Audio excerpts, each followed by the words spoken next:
नमस्कार, सुजस बुलेटिन में आपका स्वागत है। मैं हूं आपके साथ अश्विनी सरोही। एक नजर हेडलाइंस पर। प्रदेश में एनफोर्समेंट एजेंसियों की ताबड़तोड़ जब्ती जारी। अब तक 982 करोड़ से ज्यादा की अवैध सामग्री हुई जब्त। आदर्श आचार संहिता उल्लंघन के मामलों पर सी विजिल ऐप से रखी जा रही कड़ी निगरानी। सही मिली 3,511 शिकायतों का हुआ तय समय में निस्तारण। 5 से 7 मई को होगा द ग्रेट इंडियन ट्रैवल बाजार 2024 के 13वें संस्करण का आयोजन। फॉरेन टूर ऑपरेटर्स को मिलेगा राजस्थान के इतिहास को जानने का मौका।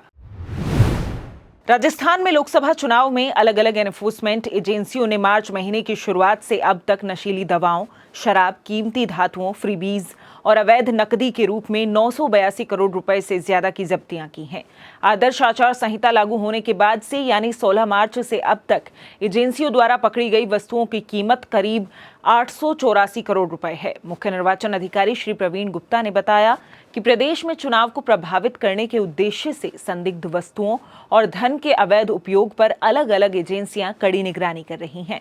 1 मार्च से अब तक प्रदेश में 5 जिलों में 40-40 करोड़ रुपए से अधिक की जब्ती हो चुकी है, जबकि 8 जिलों में 30-30 करोड़ रुपए से अधिक मूल्य की संदिग्ध वस्तुएं और नकदी पकड़ी गई है।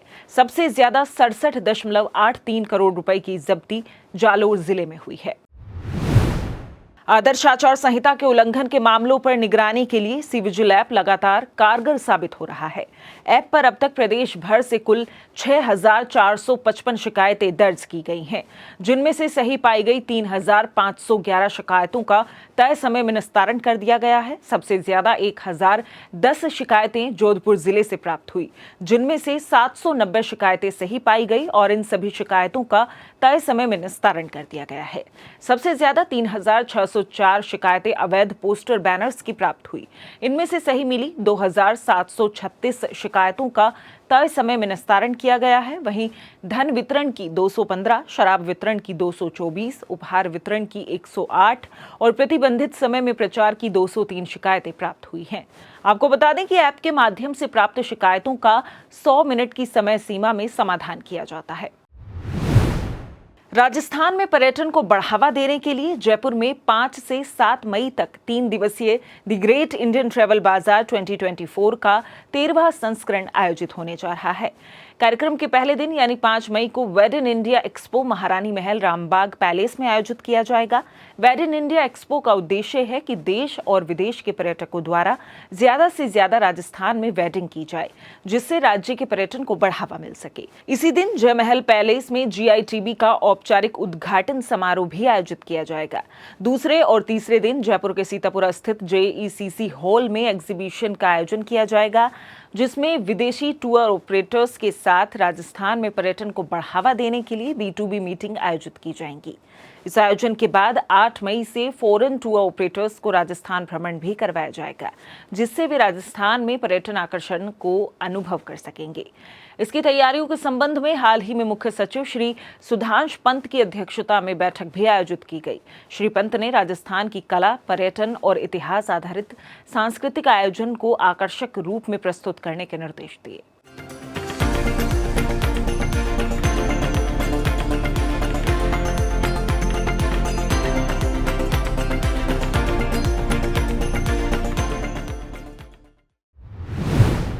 गर्मी और लू के प्रकोप से गौशालाओं में संधारित गौवंश को बचाने के लिए गौपालन विभाग द्वारा विस्तृत एडवाइजरी जारी की गई है, जिसमें विशेष रूप से पशुओं के लिए स्वच्छ जल की व्यवस्था किए जाने के लिए निर्देश जारी किए गए हैं। एडवाइजरी में गौवंश के लिए पर्याप्त मात्रा में पीने का पानी, चारा, भूसा और अन्य पशु आहार, गौवंश को ताप और लू से बचाने के लिए छाया आदि की समुचित व्यवस्था करने के निर्देश गौशालाओं को जारी किए गए हैं।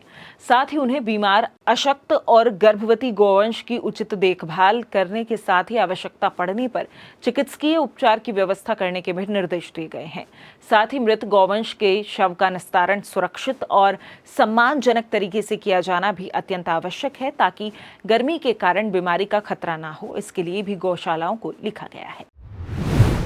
सुजस बुलेटिन में फिलहाल इतना ही। फिर होगी आपसे मुलाकात, तब तक के लिए नमस्कार।